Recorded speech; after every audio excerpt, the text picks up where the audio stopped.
Hey, everybody, welcome to this episode of Think Business. What are you good at? Series that I do with Jeff Gunsberg and with Title Connect. Jeff, good to see you. Todd Hawley, great to see you. It's been a bit, but great to see you. Yeah, I know we talked about this. You helped my mother-in-law back in the day, and all she did was sing your praises. So we'll dedicate today to her, Linda Servant. All right, so I want to kind of kick us off.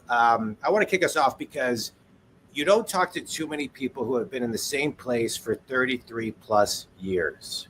And you've been at Friedman Real Estate. You're a senior vice president for over 33 years. And so when we talk about on this show, what are you good at? I want to rewind that a little bit. I think a lot of times people right now, especially coming out of college, they're chasing their passion. But really it's what's your talent? And then your passion and your career, I think, finds you. And so talk about how you understood your talent and what you knew you were really good at and how you've managed to be at the same place for over 33 years. That's spectacular. Yeah. Thanks for having me, guys. Amazing. First podcast for me, so I appreciate the invite. And you guys are well respected. Jeff, I know you for a lot of years, and we do a ton of business together. And John, I've heard only great things. And I knew you, I think as a teenager a little bit, but I've been hearing great things about you. So, and I see your name pop up all the time. So thanks for having me. I think with me, coming out of college, I didn't have a talent. I didn't have anything I really focused on in college. I graduated with like a communications degree at Michigan State, and I knew I was always kind of good with people, and I thought sales was like my thing, but I didn't really have much direction. So, like you say, I mean, this business sort of found me. I met David Friedman, who's the owner and the president of the company, probably 35 years ago through a former business I had, a small little business. And, he said, hey, when you graduate college, why don't you come look me up? And so I did. I didn't have anything in mind that I really thought that was for me or anything that I was kind of like passionate about, really, other than I think I was more driven by, I think the thing that drove me most was wanting to kind of reap what I sow, sort of thing, earn a living based upon, the efforts that I put forward. And I sort of knew my path wasn't going to be like a corporate path and taking a job and earning a salary and kind of moving my way up the ladder. That never really crossed my mind. So I knew it'd be some type of entrepreneurial type of business or sales. So this seemed to be a good fit. And it took me a bit of time. It took a few years for me to really get comfortable with understanding what it is that we do here and what makes someone successful in this industry. But after a few years, I grasped it pretty well, and kind of one thing led to another, and here I am 33 years later. That's amazing. I want to kind of shift gears a little bit because we like you said, we work a ton together, and I think we've gone through this for on many levels, and I certainly respect you. You've worked in this industry forever. You have amazing relationships, and I certainly commend you on that too. How have you dealt with, because I always kind of struggle with this too, like just mindset wise, like so people can understand and hear, in an ever changing business. We've had so many changes, so many layers, so many levels of that kind of stuff that's gone on. How have you continued to, change, reinvent, et cetera, along the way? Yeah, I mean, it's a good question because definitely in the 33 years, the business has changed a lot from just the approach of the business. Obviously, the information age has changed. The internet's changed the level of information that we have, to get to the clients. Years ago when we first got into business, sort of information was key. You had all the information. and you were to make sure your client, it's your job to make sure the client sees it and make sure. But now that everyone's got access to information, so with the internet, sometimes there's many times that I'll have clients send me information or a building, say, hey, let's pursue this building. It's a building I didn't even know about. So that's changed a lot. The market itself has changed. It's all economy driven. So it's just, I think it's sort of just navigating as you go. Really. I think it's more, the more you become a student of the business, the more you learn, the more you can learn to navigate through all the different challenges and the different times. So we've had, many times recessions, and we've had growth periods, and then we've had middle periods, and I don't know what you call the period we've been in the last 5 years since COVID, but it's a period. I don't know either. Yeah. One day it's a recession, and one day it's so you can't really tell. But I think through trial and error and experience, I think that's like any other business that people become good at and passionate about, and it's just being informed and staying informed and keeping a good attitude and just showing up every day. I think showing up is the biggest thing, and not giving in or giving up when times are challenging. I think that's a big right. When I got into commercial real estate, I'm 53. When I was 30 years old, I called Rick Agri. And I said, Rick, I just got a job with Marcus and Millichat. Any advice? And he said to me, my dad was married to Rick's sister. And he said to me, yeah, I have one piece of advice. Show up every day. I said, that's it. He said, that's it. So wait, I have a question for you, Todd, which, by the way, was the best advice and perfect advice. So I agree with you. I want to talk about, you mentioned earlier, a few seconds ago, about being a student. You also talked about the first few years of the business and learning. Those first 3 years, in my opinion, the first 3 years specifically, are so important to fundamentally understand, especially if you're in the commercial real estate space. And so, those 3 years are a lot about really 90% being the student. And then as you evolve, and your career has been, over 33 years, you become a teacher along the way. But like you said, you're also a student. And so what advice do you give someone who is in their first 3 years, as far as some of the fundamentals to also pay attention to? And then what advice do you give someone who's been in business over 10, 20 plus years? Yeah, so I think at first,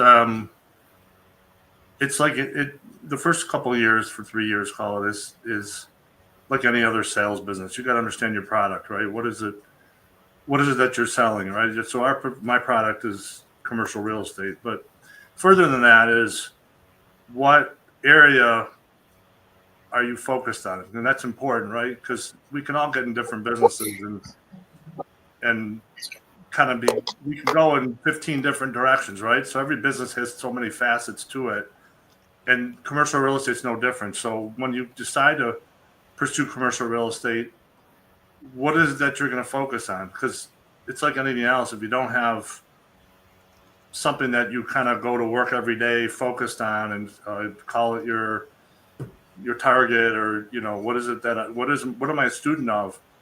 Because if you don't really know, then you're sort of kind of spinning your wheels, right? Because I see a lot of younger guys spin their wheels. They'll try one thing, they'll try being a leasing broker, and then that doesn't work out because they didn't really give it enough time, and they didn't put the time and energy that you need. I mean, they realize 2 years is just not enough, and after 2 years, they're just not making the kind of living they thought they would. And they switch gears and they move to investment sales, or they move to the industrial market. There's so many different facets to the commercial real estate group game, as you know, John, since you were involved. But yeah, so I think you got to pick your emphasis, and then you just got to stick with it. If you hate it so much, then you just, it's like anything else. You switch gears, but then you got eventually got to stick with what you decide you're going to work on and what you're going to focus on every day.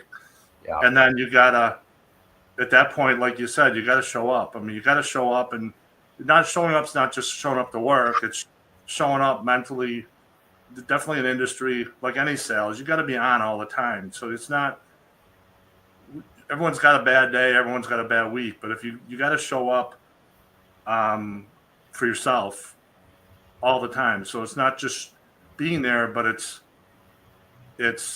giving 100%, even on the days that you just don't feel like it. And I think that's a big part of getting started and developing your roots in the business. And I think as a person that's been doing it, call it 10, 15, 20, 25, even 30 years, even in my position, I think the challenges I found as I became more, like, let's say, a seasoned real estate broker is how to break through plateaus, right? So I think that's consistent with any other sales business. You get to plateaus, whether it's, plateaus in building client bases or plateaus in income or commissions. And I think the challenge I always found was, you have to recognize it to be able to accomplish it or defeat it, is when you hit a plateau, how do I go beyond that plateau to get to the next level? And I think the challenge I see that with people that are been doing it for, 15, 20 years. And then, again, as much as I've been in this 33 years, I have my challenges as well. So you've got to kind of reach down and you got to figure out creative nature of how to beat the plateaus that arrive. So, I think I love what you're talking about, and I agree. It's kind of part of the formula and a big piece of the formula for any business, specifically your business. But I think most every business today, daily resilience and daily discipline, and figuring out how to get back to center faster when things go south, so you can focus and show up and show up for your clients and everything else. To the point that you talk about, kind of always evolving your business. I think a really good exercise is, at minimum on a quarterly basis, looking at your business and saying, all right, really, where do I need to grow? And infusing enough stillness and reflection in your days to say, okay, I need to evolve here. Right now, I think companies across the board, whether you're a broker, a solopreneur, Fortune, you fill in the blank, everyone is looking at, how can AI make me more productive? How can AI make me, smarter in nuanced things? That's one area. When you look at your business, looking at 2026, where's one area you're growing? Yeah, so I'm not sure, because AI haven't really figured out yet. I mean, a lot of us are still learning. Right. I mean, me either. Learning. I'm hoping I'm old enough and been doing this long enough that I don't have to, but I have a feeling that it's not going to be possible. It's one of those things like, do I really need to really focus on it? Because, things are working well and I'm continuing to grow, but I think it's going to be something that's going to be important. I don't know how it factors into our industry. But I think a lot of the growth that people look for, people want, I think it's got to be, it's all driven by the person, right? I mean, so we've got brokers that work in the company that I think they're content. I think some people get content. I think you got to set bars for yourself, and I think that's where it all comes in. So I think the guys that you find that are super successful in my industry or any industry, and that I think that's why they say sales, right? 20% of the or 80% make up, the top 20, or top 20 make up the other 80. So I think those are just the people that really kind of want to strive to do more and do better. And I think you got to recognize, first is recognizing it, right? So it's, you know that it's something you want. And then, like you said, you got to go to work to find, how am I going to achieve that? How am I going to break those barriers? What am I going to do? And I think the ways that I maybe over the years, I've found either mentors or looked into people that I found I respected in this industry, and I sort of watched what they were doing and saw what they were doing and asked questions. Asking questions is always probably the best thing to do. I feel, I always tell some of the younger brokers that work in our office, if you have a question, there's really no dumb question, just come and ask. And I think I was good at that. I would always ask or pay attention to let's say, the brokers that were more successful than I was, or doing the things that I wanted to do. And that's where I learned. And I think that's a lot of the growth that I had came from that. Right. Dude, so, I mean, by the way, you're 100% on with, everything that you're saying. I think the one difference, like with when, you guys started before me in business, but, like when I started, it was always, in-person meetings, in-person closings, like all of that stuff that was going on, where we had a chance to be in front of people and really get the flavor of like who the person is, and get them to trust you, and because at the end of the day, I think that's really what it is too, right? People know that you have the knowledge, but they know you, right? Like they're in person with you, and they trust you because they've seen you and they know you, and they know if you say you're going to do something, you're going to do it. And that's been, a huge piece for me. Do you go back, like at this time of year, do you, even for yourself, because I feel like I do the same thing. At this point in time, I don't think to myself, like, I've got it, I know it all kind of a thing. I try to like reset myself at this time of the year with like back to basics of like the things that I really enjoy about the business and I like to do. And as far as like acquiring clients and new relationships, do you reset yourself like that? Yeah. See, what I do that works for me is I'm doing that. I don't do it quarterly or pure. I do it consistently. What I found successful for me, and it just, I don't assume it works because I'm doing it. I mean, sometimes you don't know if you're doing it. It's hard to measure and test, but if things are all working, then I assume it's worked. But what I found helpful for me is either every evening or every morning, I go back through all my emails for the day, the prior day, and I look and say, what could I have done? What could I have done differently or said differently, or how could I approach this differently to have been improved and better? And I think that for me, that's been a huge breakthrough for me. I mean, I've been doing that for years, and I reflect every day, and I call it self-monitor every day, and I almost have my own coach every day, and I just go through and I say, okay, let me see what I did today, or because the day goes so quick, Jeff, as you know, you're working on 30 deals, working on 50 deals. I mean, you're juggling a lot. And, those times that we find that we're just, quickly responding to people, or we're sending them things quickly. But so I like to go back and say, okay, what could I have done differently? And can I fix something that I wouldn't necessarily have done if I put more time and thought into it? And how do I fix it? And how do I do better? And I'm telling you, it's just like a small adjustment, but it's like a daily small adjustment. It's incremental and you can't really measure it, but it's like working out, right? I mean, it's like you go to the gym and you do a set of biceps. Your biceps don't grow 2 inches, but you do it over like a year or 6 months, you start to see improvement and growth. So for me, that's been a big help. So again, I'm self-reflect or call it self-monitor daily.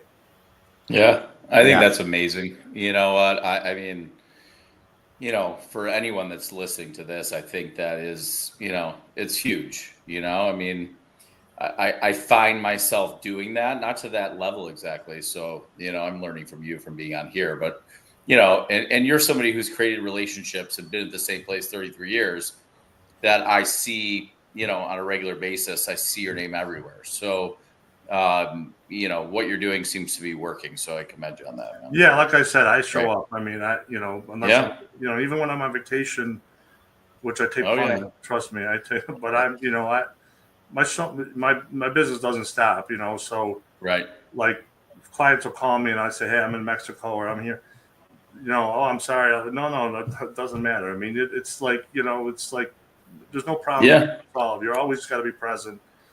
And that's been part of my success too. So it's, you got to be on 24/7. Like you said, the loyalty and the trust that your clients find in you is like, that's a huge catapult in business. I think for me, it's been a big part of it. Is like, sometimes, as a broker, and you understand our business, we both understand the business well. Sometimes your clients' needs don't align with your needs, meaning Yeah. Right? I mean, Usually they don't. no, I mean, there's times that they do, but what I mean by that is sometimes your client's needs or wants doesn't make you the most money, but what's important is you're serving them, and I always feel like it kind of washes out at the end. And like, so if a client says, "Hey, I don't want to do this, but I want to do this," and this makes you a little less money, it's like it's good, it's fine. I mean, what I Totally find, fine. yeah, I find a lot in the younger brokers is they're more driven by what's going to make them the most, and that's the worst thing you can do. And I was guilty of that at the beginning of my career too, because as you're younger, you're more desperate to make money. But what I found, I pulled back, and I don't know, I found a big change in my business when I pulled back. Maybe it could have been 15, or I don't remember when, 15 or 20 years ago. I said, you know what, I'm going to focus only on what's good for my client, and in any direction I give them, I have no involvement. It's not going to involve how much I earn, how much I can earn. It's going to be what's good for them. And I'll tell you, when I did that, it was a huge shift in my business, because not only that people start to trust you, because people know and they see and they recognize that, right? I mean, our clients, they're all smart, they're all intelligent, and they recognize it. When a client recognizes that you're putting them first, and even though it's a cost to you, that's where you build loyalty. And loyalty like that, I mean, going forward is something that you can't measure. I mean, it's infinite, right? Yeah. Yep. This is 1,000%. Yeah, That's amazing. I echo everything you said. The ending your day. I do the same thing, Todd. I think one of the things that I found early in my career is that stillness and reflection had to be part of my own day for my own nervous system. It is a client-centric thing too, but I think that's so important. I want to go into a quick and speed this round. business is crazy. It's crazy. Stressful. Like it's insane, right? Yeah, I mean, it's crazy. It's just you have to be the voice of solving. reason and be the calm when everyone's freaking Right. out. And like that's what I tell people. Listen, it's like a stewardess on an airplane. If it's all turbulent and everything's going crazy, but they're calm and relaxed, you're good. 100%. It's a great analogy. Yeah, I agree. You gotta be like even about stuff, because you gotta be it's a business of problems. Yeah. We'll find Joanna, a solution. We'll figure it out. I'll be back to you. So Joanna and I were on a flight once where we had to make an emergency landing, actually, and the flight attendants were screaming, going out of their minds, and that made it a lot. Yeah, of course. Made it a lot way worse. Right. If your brokers had high anxiety, like how am I supposed to be calm? Yeah, that's no good. All right, before we go into a quick speed round, Todd, and you tell everybody who your ideal clients are, I just want to recap a couple of things that you said that I think are incredibly fundamentally sound. Show up every day, have mentors, don't be complacent, ask questions, ending the day right with reflection, stillness, and what you could have done better, being present, and most importantly, you wrap all that together and being very client-centric, client-first. All good habits. Yeah, all good habits, I think. Yeah. Right. I mean, and then it's repeating it, right? It's just repeating it. Like it's really not that hard to figure out. If you develop a good set of tools and it works, just keep doing it. Like keep improving on it. But repetition's everything. It's like anything else. It's it's sports related, and you can apply it to business. And I think repetition's key. Process driven. For me, I've become very process driven. When I move through a transaction, whether it's a lease or a sale or whatever it is, I mean, I have a process that I work through it, and now it's become like second nature. I don't think about it because it's such a built-in habit for me. So the process is important, I think, and because if it works, it works. And I think the clients like it. Like Jeff said, they get comfortable if they see you're confident. I think a level of confidence that you portray to your client gets them confident in you. Yeah. Giving good advice, sometimes not doing what's best for you, but only what's doing best for them when it is a cost to you. It's okay because it comes back later. I mean, I'm going to give you an example, and I don't want to go over, but I have a client that I recently sold a few buildings to, and for years, this client would send me buildings. He texted me, emailed me. I think he was getting frustrated with me. I like this building. Let's buy it. And I'd send him, I don't like that building for this because I know what his needs are. I said, I don't think it fits your needs. I think it's a mistake. Let's wait for the right building. Well, I did that for almost 2 years with one client. And finally, when I sent him something, I said, I think that's a good fit for what you've been looking for. Well, he didn't flinch. I mean, he said, write the offer up. Let's do it. Let's buy the building. He said, I was getting nervous about you because he told me after we closed the transaction, I was getting nervous about you because for 2 years I've been sending you buildings. You've been talking me out of it. He goes, I couldn't figure out how you were compensated because you've said no to me so many times. He said, so when you finally said yes, I just want to let you know that, I had a lot of trust in you because you were willing to say no so many times to me. So that's amazing. It's being patient and just, I think patience is a big thing and making sure you're just guiding your client the right way. They say it's a virtue. You got to pack your patience. That's what my wife says. Yeah. That's a good one. It's easy to talk about it. Sometimes it's more challenging to do, but I think it's a good habit as well. I mean, yeah, for sure. I agree. Take a breath. 30-second speed round, Todd. You ready? Yeah. All right. A book that's had a big impact on you. A book? Yeah. Highly effective. Seven. I remember the name exactly. Seven highly effective. Highly successful people. Yeah. Yep, all right. Yeah. I know that one. Jeff, best piece of advice. Now I can't say I'm not an avid reader, but I've read my share of books, and that's 7 Habits is all you need. That's the one that stuck with me. So yeah. And Think and Grow Rich, I've read that. I read that in college, and that's one of my favorites. I read it 6 times, and I've actually given it to my son, who's not in sales. I said, "This is a great book to read. It's just great life lessons." Yeah, for sure. Yeah, best piece of advice you've received from somebody that was more experienced. Was best piece of advice. Somebody that was more experienced than you. My wife, or are you talking about like in business?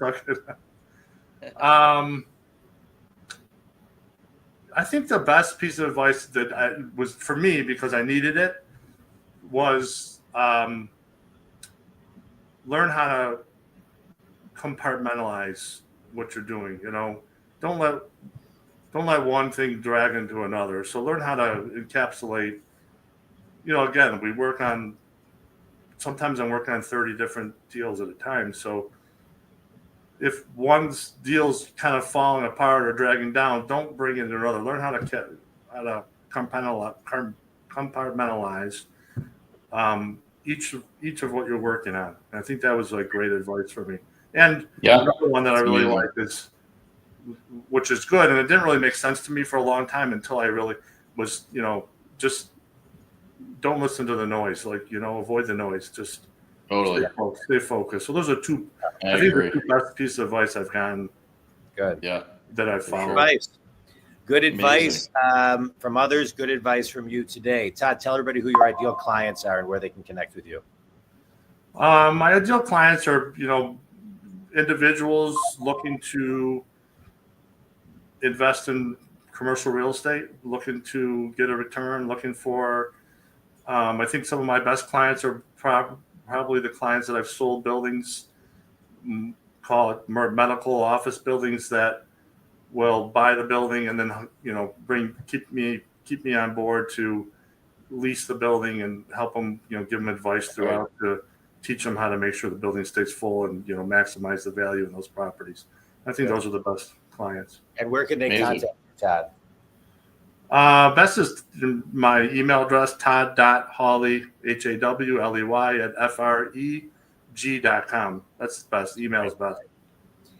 Todd, I appreciate you. It's great catching up. Great hearing your story, the fundamentals that have kept your career and your and brand going strong for over 33 years. Kudos to you. Congratulations. Thanks, guys. I appreciate it. Fun time. I love talking about this stuff, and think community fundamental stuff. These are so simple. They're complicated. They need consistent discipline on a daily basis to catch yourself, set some goals, and evolve those to the next step. Todd, I can't thank you enough. Jeff, I'll let you close. Thanks so much. This was great. Thanks so much, Todd. Thanks, guys. I really enjoyed it. A lot of people can learn a lot of things from this. So I appreciate all the questions. You're a very fundamentally sound guy and somebody who has amazing relationships. So Until I call you appreciate you. crazy about the next closing. Hey, that's okay. I'll be calm about it. Yeah. All right. Thanks, guys. Jeff, Thanks, guys. thanks so much. This was All great. right, appreciate it. Bye-bye. Thanks so much.